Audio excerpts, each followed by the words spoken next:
Hello friends, welcome back to our channel why digitally.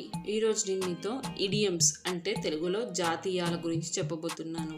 ఈ జాతీయాలని ఎక్కడ use చేయాలి, ఎందుకు యూజ్ చేయాలి, అసలు ఈ జాతీయాలంటే డెఫినేషన్ ఏంటి అనేది ఇక్కడ మీకు నేను ఎగ్జాంపుల్స్ కూడా చూపించేస్తాను.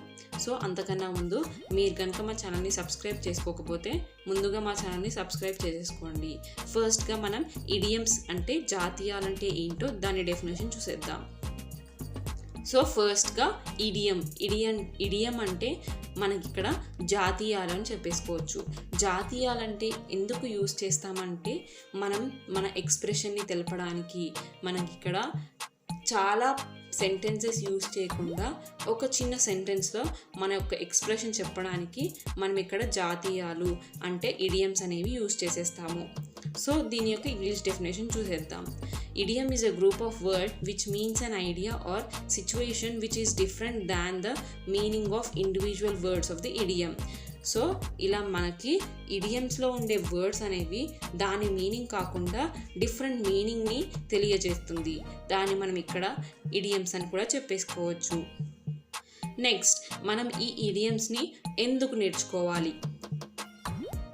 Why do we need to learn idioms? ఎందుకు నేర్చుకోవాలి అంటే first to clear the competitive ఎగ్జామ్స్కి ఈ ఇడియమ్స్ అనేవి చాలా బాగా హెల్ప్ అవుతాయి.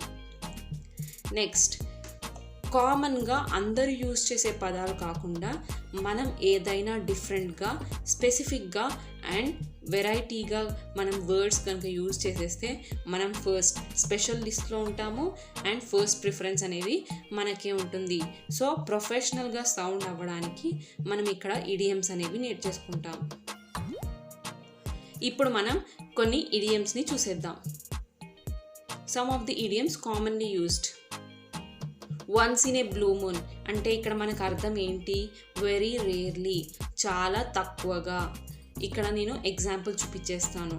India loses once in a blue moon these days.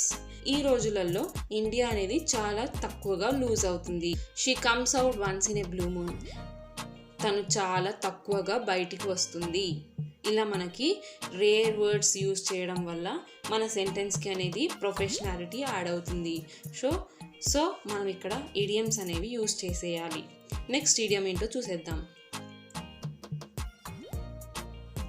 Ball is in your court. ఇక్కడ మీనింగ్ ఏంటి? It is up to you to take the next step. అంటే మన డెసిషన్కి వదిలేసినప్పుడు ఇక్కడ మనం ball is in your court అని పదాన్ని ఇడియంని use చేసేస్తాము. Example, I have made my decision, now the ball is in your court. నేను నా డెసిషన్ తీసేసుకున్నాను, ఇప్పుడు నీ వంతు. Ball is in your court, నీ డెసిషన్ నువ్వు తీసేసుకో అనేది ఇక్కడ మనకి ball is in your court అనే పదాన్ని తెలుపుతుంది. Next, bird's eye view. Meaning ఏంటి? A view from higher range. So మనం ఒక లెవెల్ నుంచి చూసేదాన్ని, వేరే విధంగా చూసేదాన్ని మనం ఇక్కడ బర్డ్స్ ఐ వ్యూ అంటాము. ఎగ్జాంపుల్ ఏంటి? Eiffel Tower offers the bird's eye view of Paris. Next example, I'm just giving you all a bird's eye view. Next, break the ice. ఇక్కడ మీనింగ్ ఏంటి? బ్రేక్ ద ఐస్ అంటే to start something or be the first to initiate. ఇక్కడ మీరు ఏదైనా initiative తీసుకోవడానికి, ఫస్ట్గా మీరు ఏదైనా స్టార్ట్ చేయడానికి ఇక్కడ మీరు బ్రేక్ ద ఐస్ అనే ఇడియంని వాడతారు. ఎగ్జాంపుల్ ఏంటి? Let me break the ice, my name is Surya and so who is going to break the ice. ఇక్కడ నేను let me break the ice, so నేను ఫస్ట్ ఇనిషియేటివ్ తీసుకుంటున్నాను, నా పేరు సూర్య అండ్ సో నెక్స్ట్ ఎవరు ఐస్ బ్రేక్ ద ఐస్ అంటే next ఎవరు మీరు ఇనిషియేట్ తీసుకునేది అనేది మీరు ఇక్కడ చూసేయచ్చు.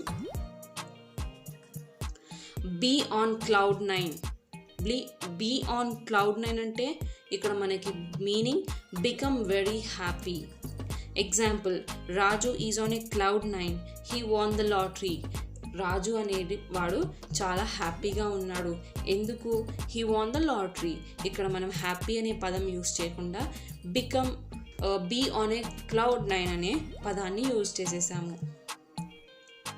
Give someone a cold shoulder.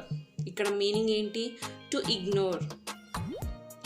Example, she gave him a cold shoulder అంటే ఇగ్నోర్ చేయడాన్ని, తను అతన్ని ఇగ్నోర్ చేసింది. She gave him a cold shoulder అంటే ఇగ్నోర్ చేసింది అనే పదాన్ని రిప్రజెంట్ చేయడానికి ఇక్కడ మనం give someone a cold shoulder అనే ఇడియంని యూజ్ చేసేసాము. Next hit the bull's eye. Hit the bull's eye అంటే meaning to be accurate. So చాలా ముక్కుసూటిగా చాలా కరెక్ట్గా ఉండేదాన్ని మనం ఇక్కడ హిట్ ద బుల్స్ ఐ అని చెప్పేస్తాము. ఎగ్జాంపుల్ ఏంటి, Ram hits the bull's I in the quiz. So చాలా అక్యురేట్గా ఉన్నాడు రామ్ అనేవాడు క్విజ్లో. సో ఇలా మనం అక్యురేట్ అనే పదాన్ని రిప్లేస్ చేయడానికి హిట్ ద బుల్స్ ఐ అనే ఇడియంని యూజ్ చేసేసాము. Next, it's all Greek and Latin. Meaning ఏంటి, to be straightforward. Example ఏంటి ఇక్కడ, my dad always calls a spade a spade. To put in a nutshell. Meaning ఏంటి, to summarize. Example, to put in a nutshell this is what I mean. ఇక్కడ summarize చేయడానికి use చేసే పదాన్ని to put in a nutshell అనే ఇడియంతో replace చేసేయచ్చు. So friends, చూసేశారు కదా, చాలా తరచుగా వాడే మనం కొన్ని ఇడియమ్స్ని ఇక్కడ మనం చూసేసాము. సో ఈ వీడియోలో ఉన్న ఇడియమ్స్ని మీరు కూడా నేర్చేసుకొని మీరు యూజ్ చేసిన పదాలకు రిప్లేసింగ్గా ఈ ఇడియమ్స్ని కనుక యూజ్ చేసేస్తే మీ లాంగ్వేజ్ అనేది చాలా ప్రొఫెషనల్గా ఉంటుంది. సో ఫ్రెండ్స్, ఈ వీడియో కనుక మీకు ఉపయోగపడినట్లయితే, మీకు కనుక ఈ వీడియో నచ్చినట్లయితే లైక్ చేయండి, షేర్ చేయండి అండ్ మా ఛానల్ని సబ్స్క్రైబ్ చేసేసుకోండి. Thank you.